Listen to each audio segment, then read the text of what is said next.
Update India TV, हर खबर सच्चाई की। दिंडोडा धरणावर दिंडोडा प्रकल्पग्रस्तांचा 240 कोटीचे पॅकेज मिळण्यासाठी भव्य मोर्चा। विदर्भ पाटबंधारे विभाग हे शेतकऱ्यांना आत्महत्या करण्यास प्रवृत्त करीत आहे।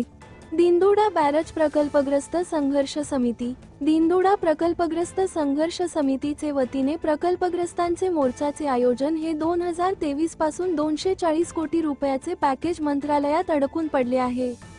मतदारसंघातील लोकप्रतिनिधी, पालकमंत्री, जलसंपदा मंत्री मुंग गिळून बसले आहेत। त्यांना प्रकल्पग्रस्त शेतकरी यांच्याबद्दल संवेदना दिसून येत नाही। शेतकरी, शेतमजूर, मच्छीमार प्रकल्पग्रस्तांचे काही देणे घेणे या शासनाला दिसत नाही।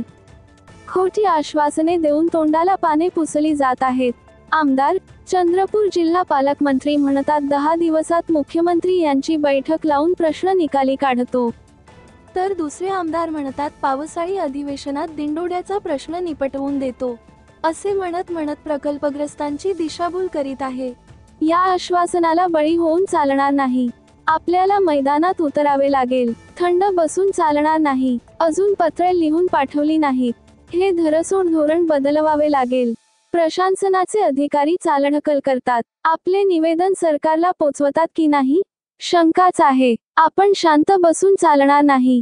लढत राहावेच लागेल। 240 कोटी रुपयाचे पॅकेज मंजूर होईपर्यंत म्हणून मोर्चाचे आयोजन करण्यात आले होते।